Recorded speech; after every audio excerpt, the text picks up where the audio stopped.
அந்த அரசியல் டைமுக்கு மட்டும் வந்து மக்களை பார்த்து பேசி ஹாய் ஹலோ எல்லாம் சொல்லிட்டு அவங்க பாட்டுக்கு போயிடுறாங்க.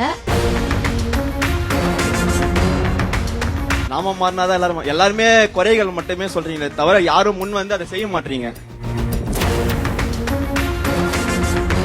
சோ ஒரு அரசியல்வாதினா அவங்க வாக்குக்கு உண்மையாக இருக்கணும். அதே கட்சிக்காரங்க தான் வந்து பெண்கள் ஃப்ரீ பஸ் கொடுத்துட்டு வந்து ஓசியில போறாங்க.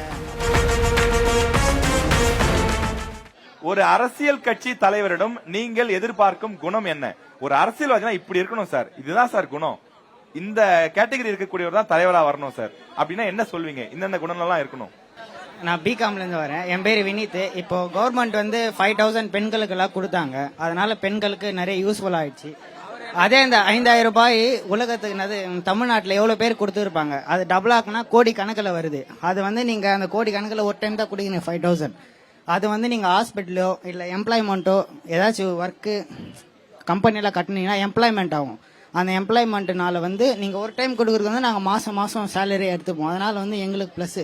நீங்க ஒரு டைம் கொடுக்கறது வந்து இந்த மாதிரி எம்ப்ளாய்மெண்ட் மூலமா கட்டினா வந்து எம்ப்ளாய்மெண்ட் லெவலும் அதிகமாகுது. ஹாஸ்பிட்டல் கட்டினா அதுல எம்ப்ளாய்மெண்ட் லெவலும் அதிகமாகுது. அதே மாதிரி ஃப்ரீ யூசஸ் ஆகுது. இந்த மாதிரி நீங்க ஒரு டைம் கொடுத்து பண்றத அந்த மாதிரி ஹாஸ்பிட்டலோ ஏதோ பண்ணலாம். அதனால எங்களுக்கு பெனிஃபிட்டா இருக்கு.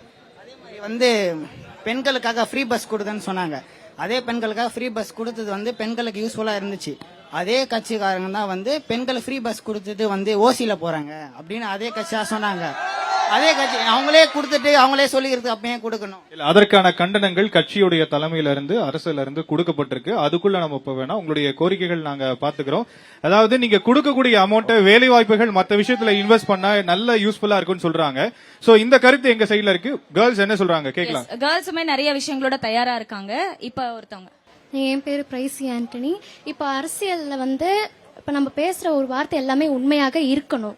ஊழல் செய்ய மாட்டேன்னு சொல்லிட்டு அந்த ஊழல்லையே திருப்பி பண்றாங்க. அந்த அரசியல் டைமுக்கு மட்டும் வந்து மக்களை பார்த்து பேசி ஹாய் ஹலோ எல்லாம் சொல்லிட்டு அவங்க பாட்டுக்கு போயிடுறாங்க. அந்த டைமுக்கு மட்டும் இந்த ஆல்டேஷன் எல்லாம் பண்ணிட்டு சாட்டிஸ்ஃபை பண்ணிட்டு போயிடுறாங்க. ஆனா அதுக்கப்புறம் அங்க இருந்து ஒரு அடுத்த எலெக்ஷன் வர வரைக்கும் அவங்க எதுவுமே பண்றது இல்ல. சோ ஒரு அரசியல்வாதினா அவங்க வாக்குக்கு உண்மையாக இருக்கணும். ஜனங்களுக்கு வேண்டி அவங்க டெடிகேட்டடா இருக்கணும். கரப்ஷன் ஒழிப்போம், ஊழலை ஒழிப்போம்னு தான் எல்லாரும் சொல்றாங்க. தேர்தல் நேரத்துல அந்த வாக்குறுதியா அதை கொடுக்கறாங்க. ஆனா திரும்ப ஊழல் தொடருது அப்படிங்கிறாங்க. இதுக்குதான் இந்த நிகழ்ச்சியுடைய காரணமே என்னன்னா, அந்த மாதிரி சரியான ஆட்களை நீங்க தேர்வு செஞ்சு வாக்களிக்கணும். 100% வாக்கு இருக்கணும். ஏன்னா இளைஞர்கள் தான் நாளைய தமிழ்நாடுன்னும் போது உங்க கையில இருக்கக்கூடிய ஆயுதம் தான் இந்த வாக்கு. அதுக்கான சரியான நபரை நீங்க தேர்ந்து வாக்கு அளிக்கணும் அப்படிங்கறது தான் இந்த நிகழ்ச்சியினுடைய நோக்கமே. சரியான ஆட்சியாளரை நீங்க தேர்வு செஞ்சீங்க அப்படின்னா இந்த ஊழல் எல்லாம் ஒழிக்கலாம். அது நம்ம கையில தான் இருக்கு.